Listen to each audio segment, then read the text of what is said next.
With Onigashima, the war that's going on there coming to an end, I think it's time we talk about Zoro and Sanji, what their role is once the war is over, or towards the end of the war, what they should be doing.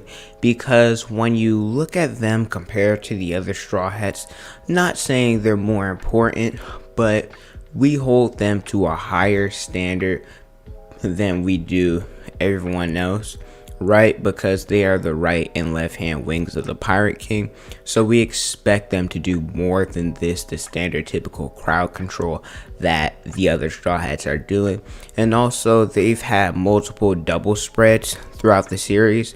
They've had one this chapter, which I'll talk about later. Well, not this chapter, this arc, which I'll talk about later. They also had one in Enies Lobby. They're just meant to be the monster trio, meant to serve Luffy as his right and left hand wings. So I expect more of them, and I'm going to talk about them in this video because we haven't seen them in a really long time. Well, okay, we have seen them, but we haven't seen them do anything in a really long time. So I want to address what I think they should do, what they've done during this arc, and what's going on with them right now. So if you guys enjoy videos like these, then make sure you guys like the video, subscribe to the channel, and hit the notification bell so you guys never miss on a new one. With that away, my name is Potential Unleashed, and let's get into it. We're going to talk about Sanji first, what he's done so far, and this is no slight on him, but his is going to be a little bit shorter than Zoro, obviously, because Zoro fought twice. But let's get into it. So Zoro, he saved Momonosuke from being executed by King, and there's been some talk about the anime version dragging it, and it made Sanji look bad, where I disagree.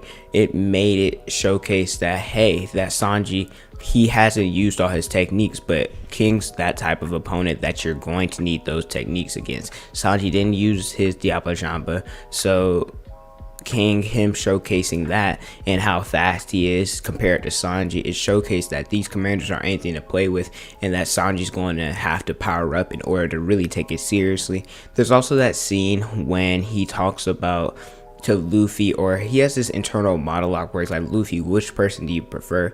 Do you prefer a soldier of science who can kill anybody on your command, or do you prefer me being the guy that I am, the loving cook with all that chivalry? And then he went and destroyed the raid suit, and then he went and he speed blitzed Queen, where Sanji, he had that internal dialogue talking about him being a part of Germa, really accepting himself for who he is and all of that. He also asked Zoro to kill him and strike him down in case he doesn't turn back to who he is. And then he went to tenderize Queen, where he uses Ifrit Jambe, where that is blue flames according to the cover page, or the manga cover page, the recent one that's coming out. It looks cool. That means Sanji, his flames are hotter, so he's accomplished a lot so far in this raid. Then we have Zoro. Like I said, he's fought twice already.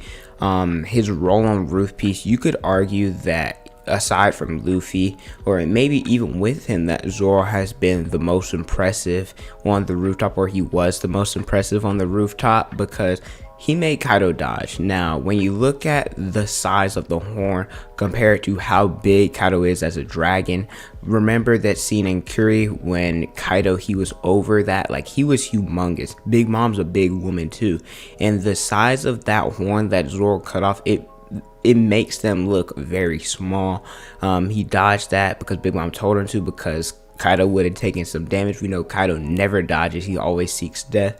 There's also that scene with Conquest of the Sea, or Ocean Sovereignty, when he blocked a combined attack from two Yonkos, probably the biggest feat we've ever seen so far, and Zoro blocked it for a few seconds. And even when he had broken bones 20 to 30 in his body, he still mustered up the strength to hit Kaido with an Ashura attack, Desmond's game, where the only other person to be able to leave a permanent wound on Kaido, it was Odin, and Zoro, he was able to do that. Then we cut back down. This is where the double spread comes in.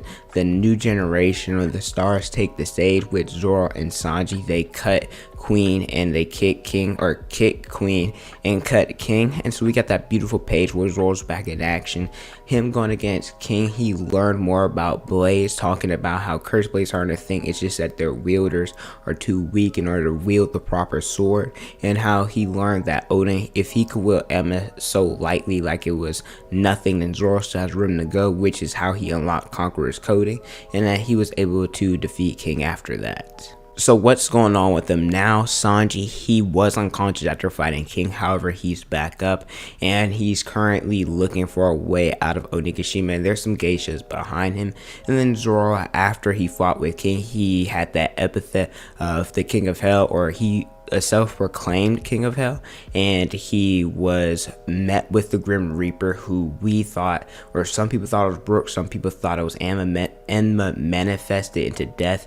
We don't know what it is, but Zoro, he was falling off Onigashima and was caught by Frankie, where Frankie is now taking Zoro to Chopper because he says Zoro's gonna die. Now granted, I don't know what the fluff Chopper's gonna do, because Chopper already healed him once, so like what can Chopper do? I mean, I guess Frankie doesn't know that, but still, what can he do? Now we're going to talk about their roles for the rest of the arc with Sanji.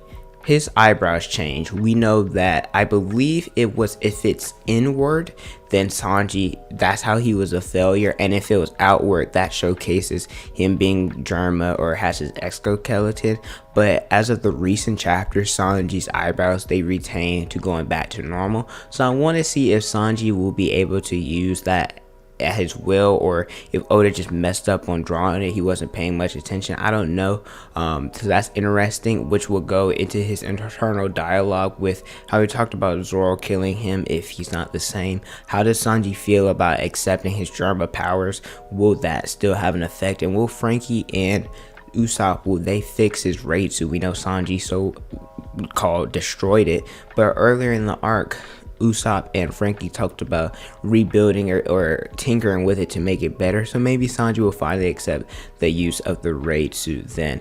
And Sanji, he's known to do some stuff behind the scene. When Zoro's the sun and Sanji's the moon, Zoro, he does some stuff where it's more flashy and more outgoing, it's bright, but Sanji, he takes care of stuff when nobody's really around and nobody paying attention, but he's equally as important. He displayed that by saving Momonosuke, and in Enies Lobby, Sanji did two things in that arc. He went on the train to go after Robin, and he also messed with the controls to allow them to escape. So maybe Sanji will do a secondhand thing here.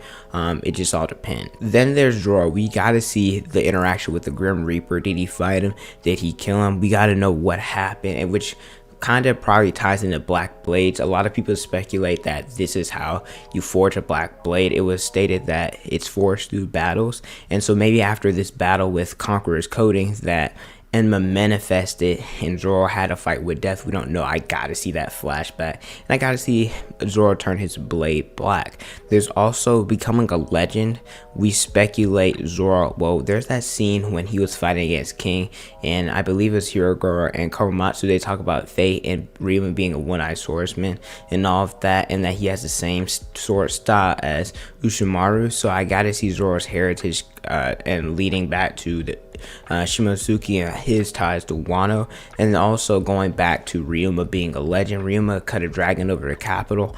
I'm not saying that Zoro has to kill Kaido, because that's still a possibility, maybe not, but I gotta see Zoro do something. Maybe rally the samurai, maybe he cuts Onigashima before it falls so it doesn't fall in the capital. I don't know, but Zoro has to turn himself into a legend. And lastly, I gotta see if he'll be out for future arcs. We know that he took double the damage with the pill, and so looking back at Thriller Bark, the next arc, Zoro wasn't at 100%, where I don't want to say he was holding the team back, because everybody got folded inside by Odi, but he was the main one who looked more tired than others because he was still recovering from the last arc. So will that be the same when they go to Elbaf or Laugh-Tale or Lodestar, the final war, whichever arc comes next? How will Zoro be for that arc? But like I said, we expect more from these two in terms of physically and mentally because of their roles on the crew. like Luffy said, he can't become the king of the pirates without Sanji, and the same would be for Zoro. That's his right hand man, and Zoro and Sanji is his left hand that does stuff behind the scenes. They're both equally as important.